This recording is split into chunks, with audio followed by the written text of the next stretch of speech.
Good evening. I've got Cigar Review 117, Ashton Aged Maduro, number 40. This is a Dominican-made 6x50 ring gauge cigar. The number, Ashton Aged Maduro number 40, just refers to the size. So they've got, 50, 60, etc. They've got all different sizes. I must say I'm pretty disappointed in this cigar. It is not cheap at all. It's, a fairly kind of fancy cigar, if there is such a thing. And look at this. That is horrible burn. And that's with me having corrected it several times when I first started smoking. That is some awful, awful burn. And there's a lot of reasons for that. You can have, when they pump liquid nitrogen into the fields, that can happen. When they don't have the leaves fermented properly, that can happen. Occasionally there's kind of, post-production issues, but generally you don't see a burn this bad in cigars that are this expensive. Very rarely. So this is really surprising.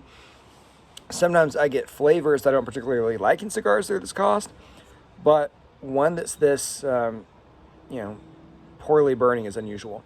And the other reason that they can burn this poorly is that they are essentially rolled wrong, right? If you roll it and almost stack the leaves like, paper binders, it can bunch up on one side. And that's what I think probably happened with the cigar.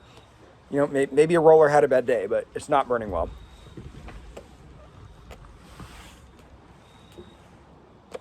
And as a result, the draw is really poor as well. I'm having to really put in a lot of effort. As far as the notes, though, beautiful notes. I get cocoa, kind of nougat, pepper, toast, lots of good notes. But for a cigar to burn this poorly and draw this poorly, I mean, it's a 100% do not buy.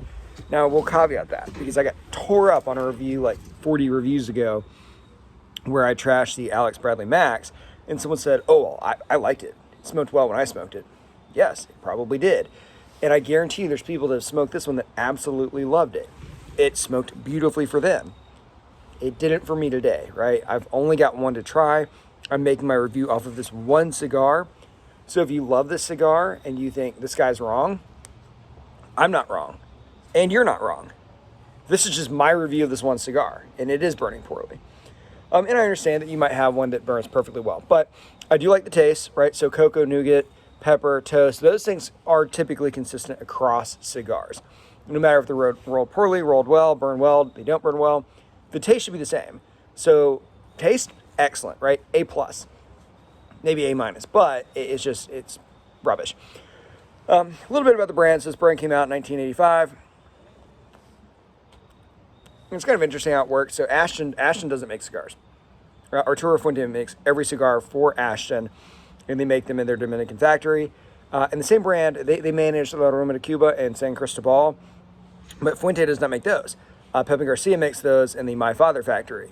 So it's kind of interesting how that works out.